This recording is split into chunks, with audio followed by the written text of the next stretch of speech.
say that like that. Hey man, hey, I'm a Ninja Turtles fan, okay? I will ooze wherever I like. This one drink that's not even bad, you won't drink. And I'm confused. I am in anger. Good for you guys. I don't watch a lot of movies. I go outside. Okay?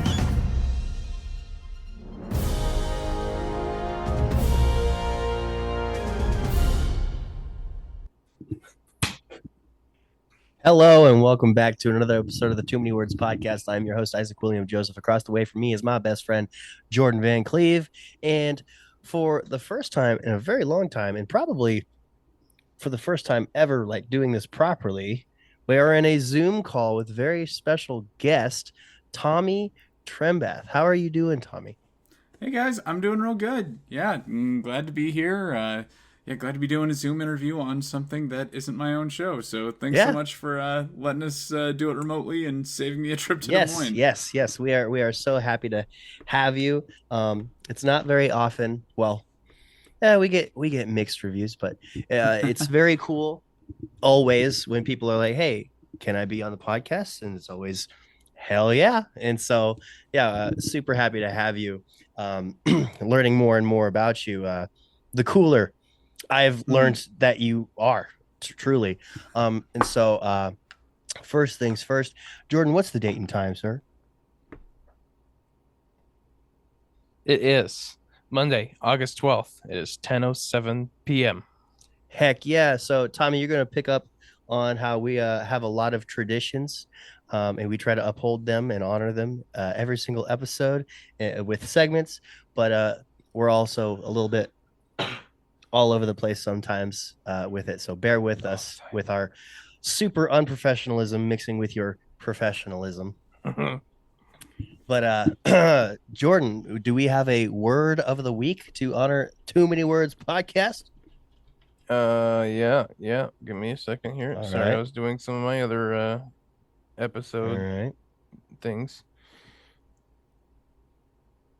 I don't think this is okay. So I'm gonna say we're good. I'm just gonna do that. Okay. We're gonna do that, and we're gonna do loquacious. Whoa. loquacious. Loquacious. I think she said loquacious. What does loquacious mean? Oh, we got an ad. Oh, that's a good thing I took a picture of it. Talkative or chatty. The loquacious diners took so much of the waiter's time that the other tables grew impatient. All right. We are very loquacious people. Look at that. Super talkative and chatty. Wonderful. Not so much this one, but Not so much you. Me sometimes. Tell you what, after doing the fair a lot, I am exhausted. But I'm happy to be doing this. I'm happy to be here. Yes, so glad to have all of my friends. But yeah, so first and foremost, announcements. Too Many Words podcast hosts their second annual event of the year, Too Many Burgers, the second bite, on August 31st. Please, we would love to see you, and we would love to see you there, Tomi. That'd be awesome. If you're not out of town. August 31st, 5 p.m. We're gonna have a grand old time, and so yeah, there's gonna be a food truck, vendors, artists, photography, cosplayers, a live show, and a movie premiere, and it's gonna be great. Oh dang! Yeah, this is the premiere of your movie, right? Yes, it is. Okay, wow. Absolutely. Yeah, if I can make it out on the 31st, I'll try and be there. Yeah. I didn't know cosplayers would be there. All right. Yes. So the whole point of cosplayers being there is because I want to encourage people to cosplay if their hearts desire to cosplay, because the what's it called,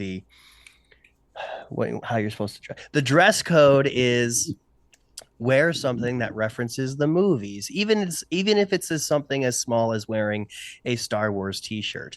But obviously, I would love some people to go really big. So in order for people to not feel like they're a social outcast for dressing up as like Optimus Prime or something, we're going to hire a bunch of cosplayers to already be there and feel like they fit in, because inclusiveness is it's all about what I want to make people feel like, sorry, that's like the worst way to put it, but yeah, it's all, I really want people to feel like they're welcome no matter how they dress. So Yes. Sounds great. Yeah, usually, like, I stereotypically am involved in like DEI discussions at my workplace. And no, I'm not a DEI hire. I'm a DEI not fire. I joined my workplace before I was openly trans. But yeah, normally when we're talking about inclusion, inclusiveness, cosplay has not come up in the discussion. So yeah, way to break boundaries there and yeah, be the first to include cosplayers in your DEI initiatives there, Isaac. oh, for sure, for sure. But are you much of a cosplayer? Not really. I do have an Aerith from Final Fantasy VII outfit. I Saw really, it at Des Moines Con. yeah, I really just love the little mini jacket. I'll incorporate that wherever I can. I'm even in it in the Ice Cream Sunday podcast clips. But I don't have a great movie cosplay to pull out as Tori, although I do have a Ellen Ripley jumpsuit. I've also got a Marty McFly outfit from my days before I was Tommy. So yeah, I'll see if I can whip something up if I can make it out. It'd be really cool. Yeah. You don't have to, but yeah, it'd be fun to see. I don't even know what I'd be wearing yet. And we're less than 3 weeks out. I'm so unprepared for Yours this. is pretty So obvious. unprepared It's for this. it's either going to be the Fiend or Star Lord. I don't know. But but yeah, that's announcements. Do we have any Instagram followers to shout That's what out? I'm looking at right now. I'm not seeing. Yes, nobody's Any. followed us. It's wonderful. Okay. So lots of likes and stuff, but like no new well, followers. we're very likable guys, It's just super it's likable. surprising that Not as- like not this as is the likable first as week in Tommy a over here, while where but- we haven't had any new followers. So, Tommy, we have a segment that it's probably one of our oldest segments, maybe our first segment, but it's what we learned this week. It's because we pride ourselves in learning all the time and becoming better people over and over and over again as we get older, because we will never be perfect, but we can learn as much as we can while we're here. And so, do you want to be first in the hot seat for what we learned this week?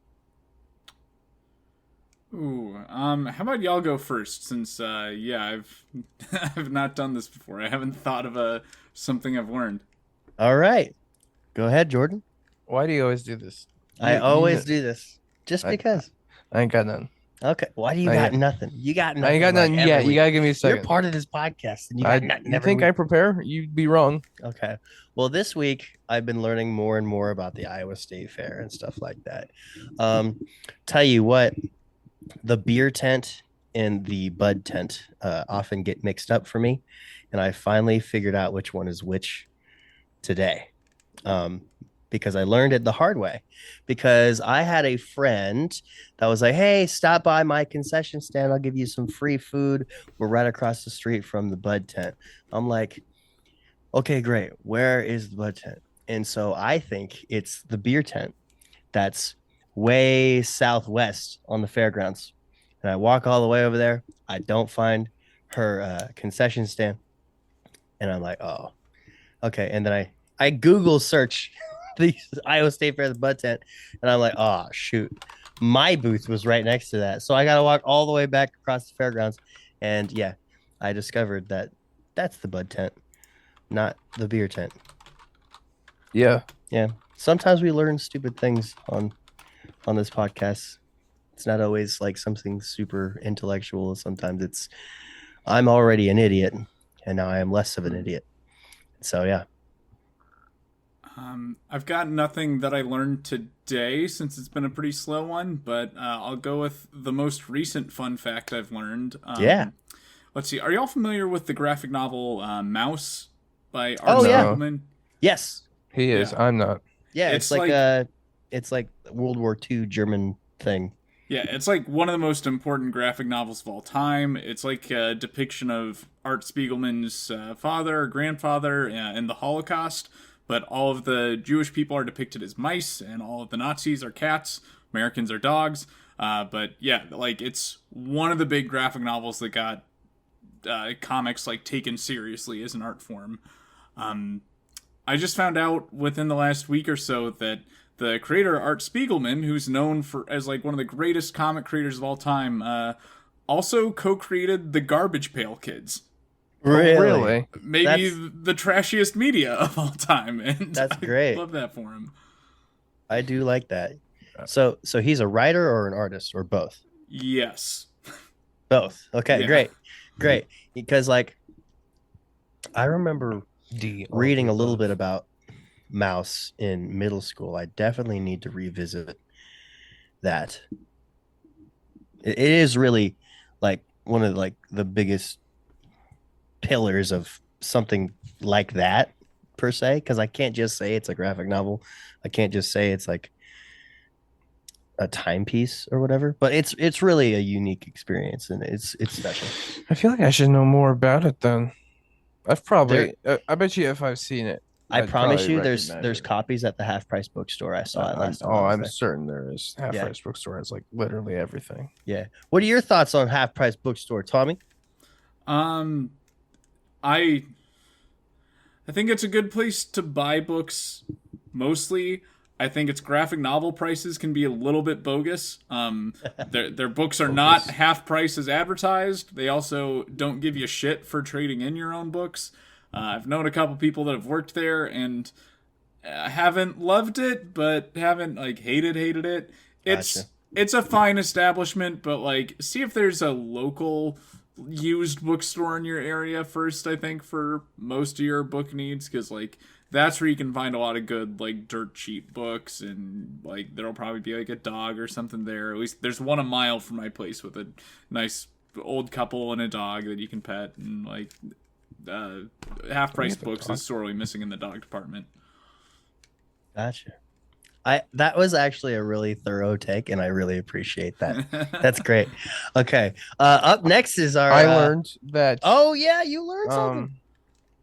Sometimes you can get distracted while doing something and think that you actually said something when you actually didn't. So this is what he does every single week, Tommy. He pulls something straight out his ass. No, like okay, so we were gonna do a thing for the Iowa State Fair, right? We did one last year. He forgot something. And no, there's a thing. There's a thing go to ahead, it. All right. Go ahead. We did one last year. The audio ended up being non-existent, so we were gonna redo it again this year. I was gonna, come in beforehand before we were gonna do the Greta Van Fleet concert, and me and Simon were gonna walk through the fairgrounds and just record something or interview a couple people, maybe just talk to them. I don't know. But I did a lot of setup trying to prepare for this. I got everything charged, all the batteries charged, all the lapel microphones charged. And the morning of,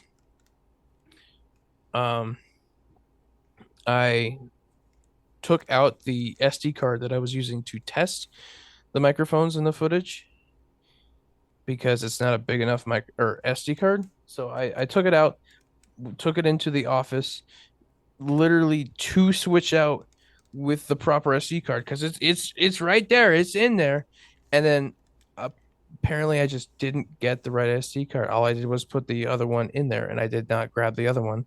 So I don't know what I was distracted with or what happened, but like I took the SD card out, put it in there, and came out with nothing. And yeah, I forgot it on the trip to the Iowa State Fair. Sounds like the world's lamest magic trick. Yeah, it really is. We still love you. No, you don't. I can't afford to fire you.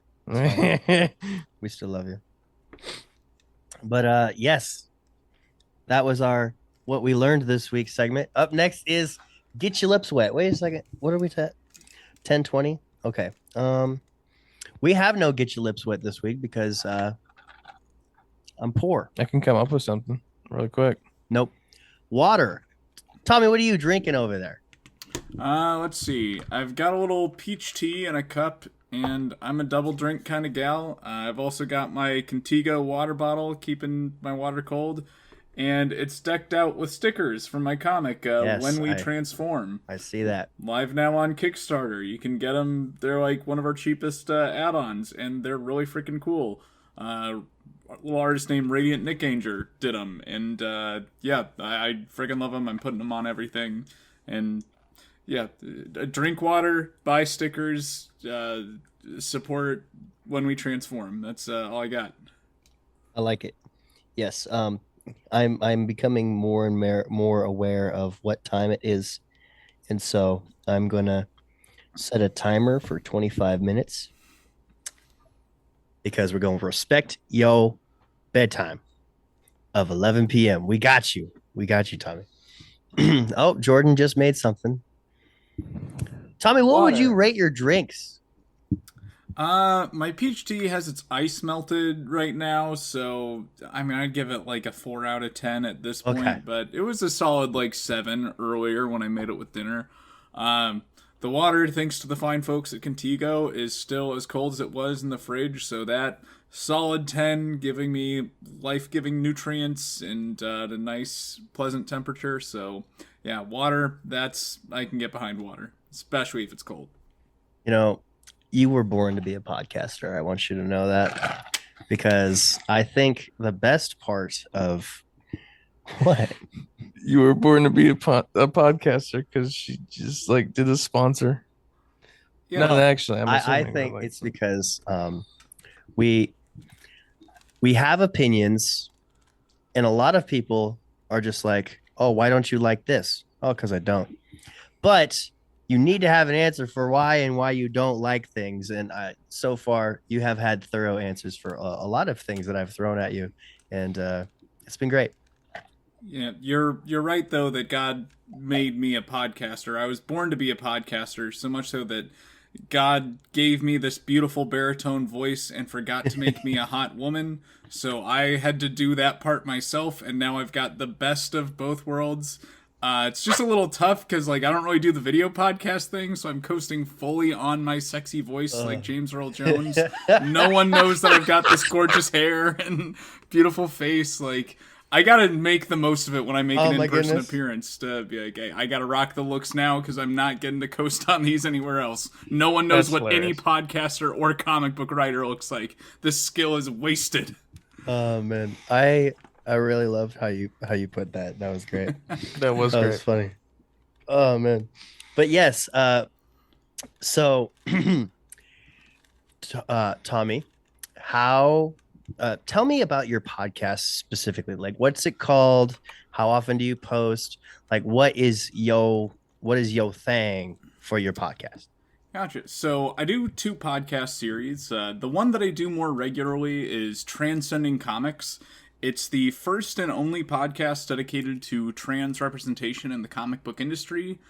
We post an episode about once every 2 weeks, which I really have to push myself to get, finding guests, or covering different books, or just otherwise doing material. But I feel like since I'm the only person doing a trans comic book podcast like this, I owe it to the trans comic reading community to have a regular release schedule. My other show that I've been doing for a couple years longer, Giant Sized Violence, is a tokusatsu comics podcast, which tokusatsu is the Japanese media genre of like giant monsters, kaiju, Godzilla stuff, as well as things that look like Power Rangers, like Ultraman, Kamen Rider, Super Sentai stuff, anything with a transforming superhero, really. Kamen Rider. Yeah. So, yeah, I like that one. I'm mostly covering comics that are inspired by that. Like, I've had a lot of different writers, the Power Rangers comics, the American Kamen Rider comic, and yeah, even like 1 or 2 Ninja Turtles writers. Yes. Sophie Campbell was an incredible presence on the show. She just finished her run, was great on Ninja Turtles. But yeah, so that podcast, I do that one whenever I have a subject and the time to edit an episode on it. Like, I've been working on a Transformers 4x40th anniversary special for like 3 months now, but it's just Transformers. Yeah, second most important podcast and like third most important project for me right now, so it's taken a while to get up. But Gotcha. yeah, that one I just do for fun, and I do it when I can because there's plenty of other tokusatsu and kaiju and comics podcasts out there, so I don't feel like I owe the community as much with this one. I totally understand that because like the podcast you're on right now, Too Many Words Podcast, that's like our premier, super consistent weekly podcast that we always love doing. We've been doing it for 2 years now, but I have my own personal interview series, and well, that only ever really happens when I have someone that I've done thorough research and I want to get them, and then well, it takes two to tango. They have to want to be on the podcast, and so yeah, that one we got 3 episodes out there, and it started in September, and so it's doing It its own happens when it happens. thing. It'll happen when it happens. I gotta get my name out there more and more opportunities will happen. So Jordan, I'm gonna be that bitch.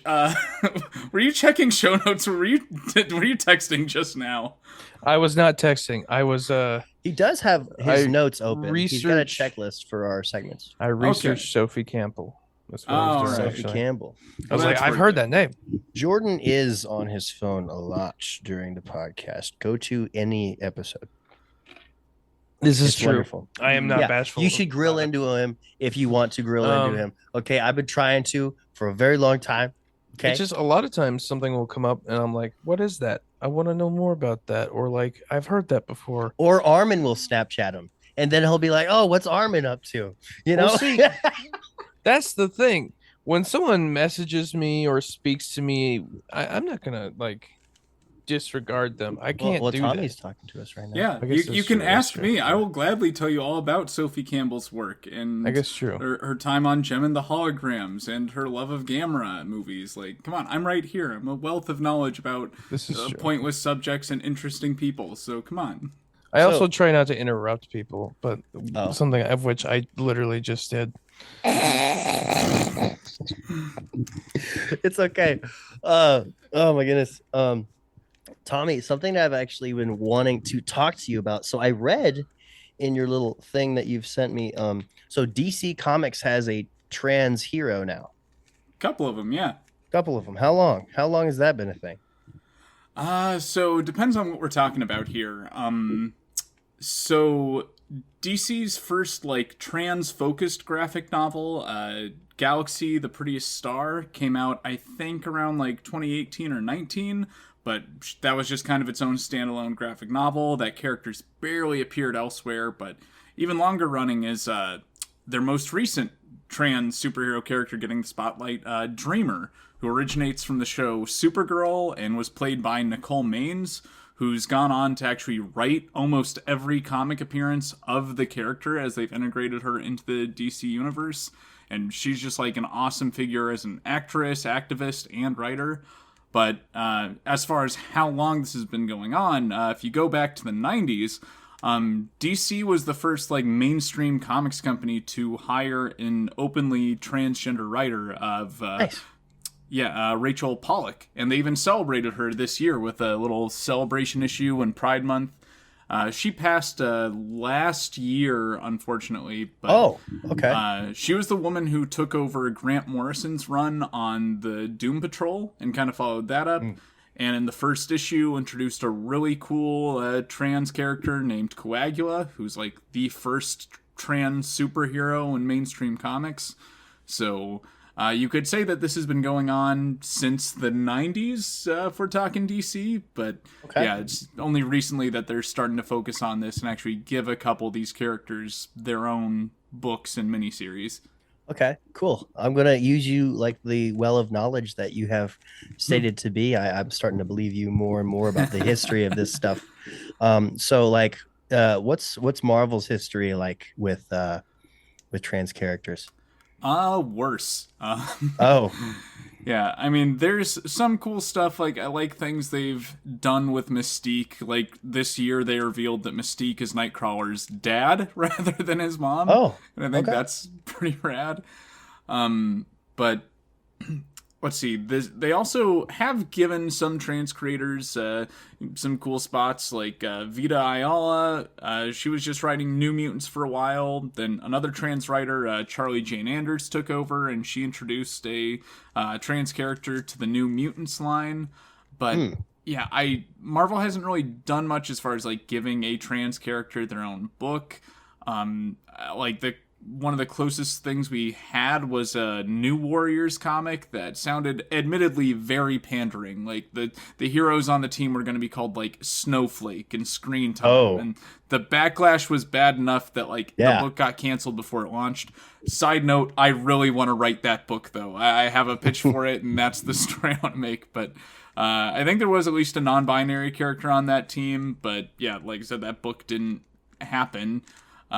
So yeah, Marvel's had a weird history on it. Although there is a lesbian Peter Parker from the Ultimate Universe of Spider-Man comics, and that's kind of rad. But they didn't explore the trans aspect of it at all. They just put Peter Parker's mind into a girl clone body, and that girl is therefore into other girls. And like the last time we see her, she's getting into a couple with Kitty Pryde. So, yeah, you can check lesbian Peter Parker off your bingo card for subjects that might appear in an episode. Wonderful.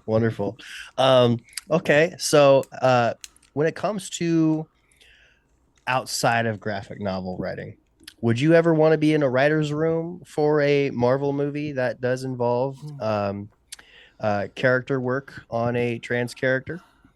Okay, like... writing in Hollywood is not something that appeals to me very much. Like writing for TV especially just sounds like a nightmare from what I've heard.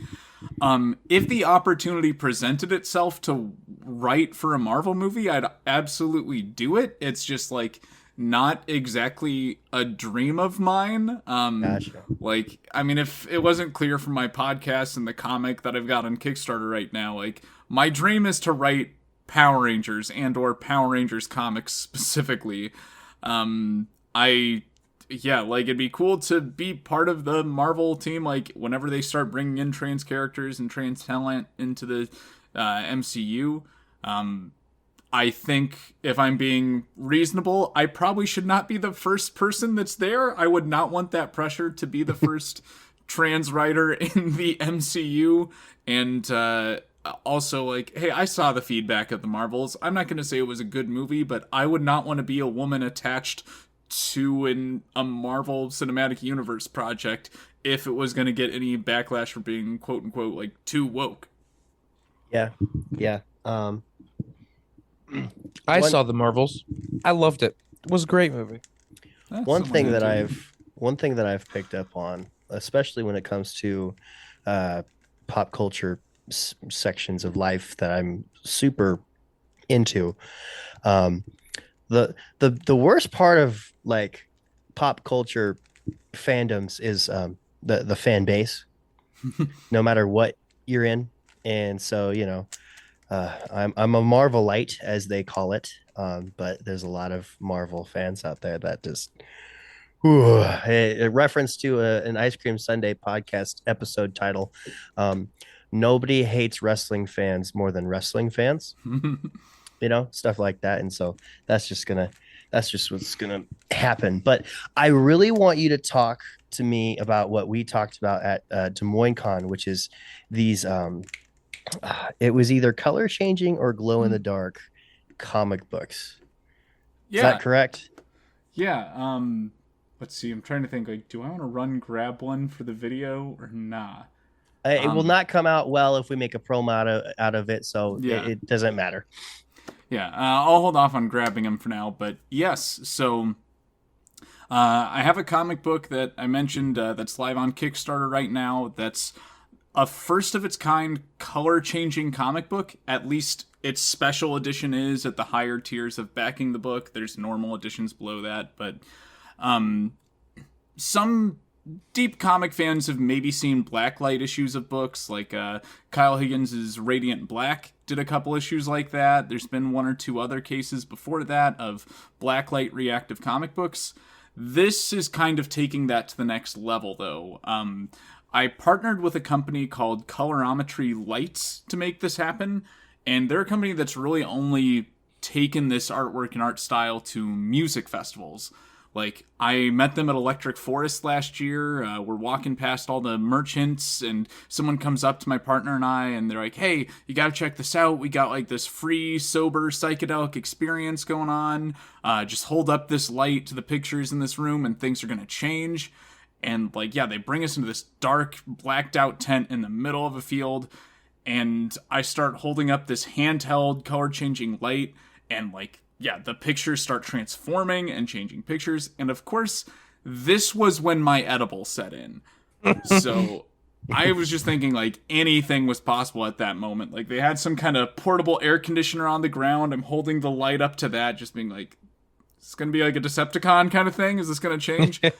Sadly, no. Only worked on the artwork, but still really mind-blowing experience. Like, this handheld light has like a bunch of different modes that activate the colors in different ways over like 30 seconds. And so I bought a bunch of that art, brought it home, and got in contact with the owner of that company, since, like, literally as I was at Electric Forest, I was editing pages and approving the artwork for When We Transform. And so I reached out to ask if they'd want to do a variant cover for the book that uses that art style. So he put me in touch with one of his artists, because they work with a number of artists from all across the world to do this kind of psychedelic color-changing effect. He did a variant cover for me. I then realized I wanted to give the backers a little bit more bang for their buck, since the light that activates this costs a fair amount. So I had them recolor a few interior pages as well. So since we have a team of transforming superheroes, anytime you see them transform in the book, we're using this same effect, and it'll react to their handheld lights. And if you back it on Kickstarter, any of the special edition tiers we're selling with either art print books from Colorometry Lights or a few different art print posters of theirs. So that way, even though it's only a cover and 3 interior pages of the comic, people are still getting their money's worth at a value pretty equal to what it would cost to get this same artwork in a music festival or from Colorometry's website itself. So honestly, it's just been like, I've gotten a lot of confidence in the fact that this is my first comic book and I'm doing something no one has done in the medium before.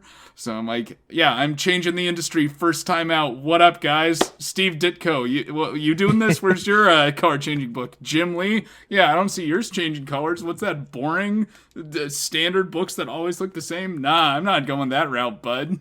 Get with it. I tell you what, Tommy, as you talk about this, I am genuinely getting like really excited for you. Like, actually, like having color changing comic book pages for the concept in which you are writing for, it only makes sense. I think it's like it hits the nail on the head, and I think it's something that I could get super hyped behind, and I would love to have a copy. I so would. It would.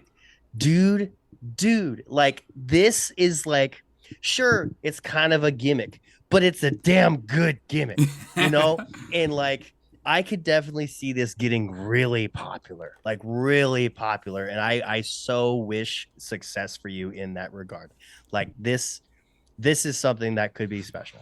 Yeah, thank you. Like, it's weird because I'm not an artist myself. Like, I just wrote the script for the comic and then assembled a team of artists to bring the script to life. So, like, I don't know if I could say I invented color-changing comics, but at the very least, I project managed them into existence. Yes. And, yeah, so, like, I can't really take any kind of ownership over the concept or the art style, and I wouldn't want to, since, like, I don't want to own or like copyright some kind of art that I can't even make myself. But I do hope this is something that other writers like kind of take and run with it. Grant Morrison saw a bit of it on his Substack. I just shared a little link after he had after they had posted one of their more psychedelic comics, and I would love to see like crazy psychedelic writers like them, or like actual artists that can get this experimental with their color style, using this in like doing things no one's seen before in the comic medium with it. Because, like, you can hide images in with this effect, like images that only react to one color in that shifting spectrum. So, like, there's all kinds of things that you can do with this that I myself haven't even thought of yet. So, yeah, I'm just trying to bring this to comics. I'm trying to bring it to the world of comic conventions. I've now been to at least one con where I've set up this art style that no one's seen in conventions before. Yeah. And I'm hoping to find more collaborators that want to work with this. Like, I have comic ideas for books that, like, use this as the main focus of it rather than a fun little feature, but I guess the way I like to pitch people on the higher price point something like this comes with, because, like, the handheld light retails at, like, $40, and I know that's a lot for a standard issue of a comic, but, like, this is the first comic that's ever done that. I can't say that that's going to make it valuable someday, but, like, it is a unique piece of comic book history, and if I was a speculator or, like, someone trying to flip and make funds on comics or send their kid to college off their comic collection, this is one I'd probably have my eye on if I weren't attached to the project already. Yeah. I mean, I like to think of it as an actual technological advancement. You see, when people think of the word technology, they think of something with like a computer chip. But no, technology is literally just stuff that we create, and you are literally adding a next level to what comic books are. And you are so humble at the same time. I gotta add that, but I gotta give you credit because you're not recognizing it, and it's pissing me off.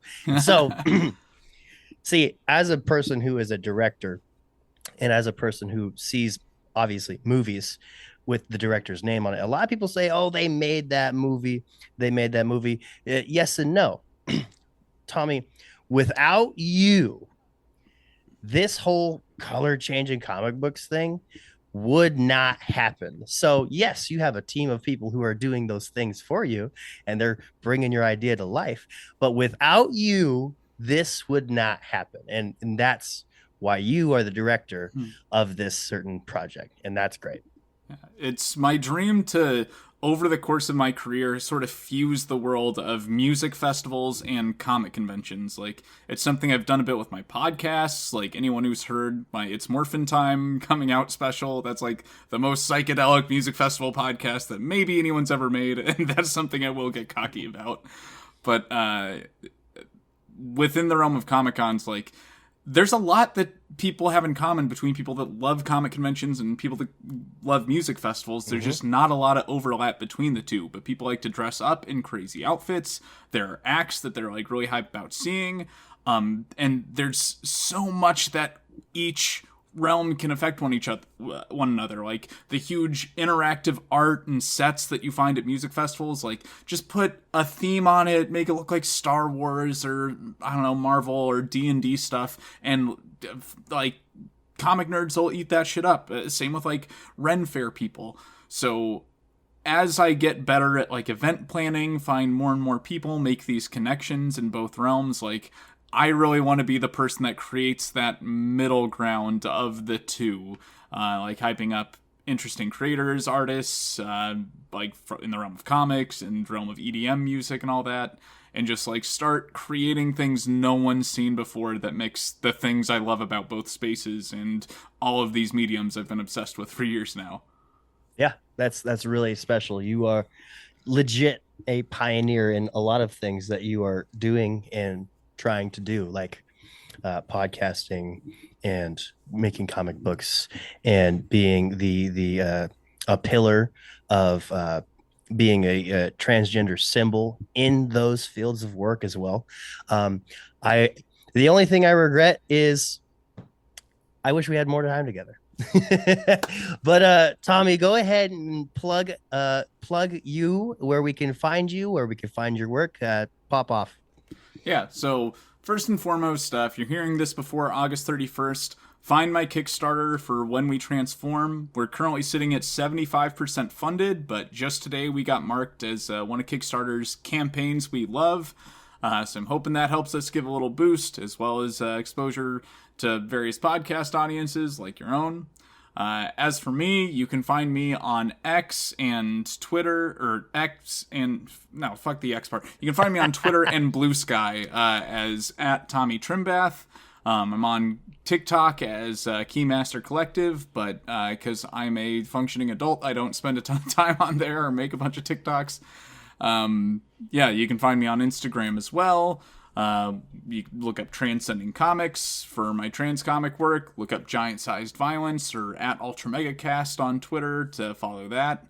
And otherwise, KeymasterCollective.com is a good kind of catch-all place to go to get in contact with me, check out the projects we have going on. That's kind of our parent company for all the ongoing projects going forward, and I really hope to expand that collective to include other marginalized voices that I want to help uplift and just bring more exposure to in the realm of both comics and podcasts and beyond, with whatever other wild things we do in the realm of like Comic-Cons, music festivals, and otherwise. Sick. I love that. All right, Tomi, my bad. Tomi, at the very end of each episode, we take turns as to who or what we dedicate the podcast episode out to. I'll go first to make it easier on you and our guest. I dedicate this podcast episode out to how much darker my arms are than my thighs, because I've been at the state fair. It's been amazing. I'm just two different colors, and I will be for a while now. Neapolitan. Yeah. Yeah. Jordan, who or what do you dedicate this podcast episode out to? I dedicate this podcast episode out to technology, because you said earlier something about when you think of technology. Hang on. There we go. When I think of technology, I think of that funny meme where he just goes, technology. And it's like technology scares people and the person gets scared. It's really funny. You should show me that. I don't know what you're talking about. That's I okay. know, I know what he's talking about. All right, Tomi, your turn. I dedicate this podcast to Jordan's sleepy eyes. I know it's been a long day at the fair for you, and Jordan's been running himself ragged, getting everything set up sound and Zoom-wise. So I feel for you, and thanks for hanging in there, soldier. Thank you. All right. Cutting out, amen on 3. Or do you want to, you can, or you don't have to say amen on 3, but we always say 1, 2, 3, amen. And You say whatever you want. yeah, you say whatever you want.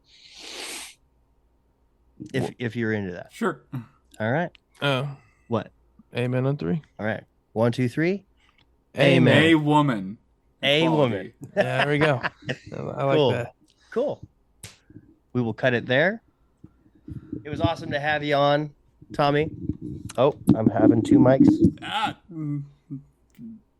That doesn't make a fun sound. I am so sorry. Yeah, that probably sucked on your end. Double fisting mics now. All right. Yep. Sorry, not thinking. But yeah, was that a good experience? Yeah. All right. Good. Yeah, Cool. you asked good questions. Thanks for having me on short notice and making this work. I know this was kind of extraneous circumstances, so I appreciate that. Yes, we ought to have you back with how rushed this one seemed. See, since working the state fair, everything's just I bet all over for me. But thank you. I'm so glad we can get you in on an episode for August. See, I was really wanting to get you in for August because that's what you wanted, and so we can probably have you in on a future episode, unless you become like too much of a big shot after this New York trip. So, all right, sounds great. Yeah.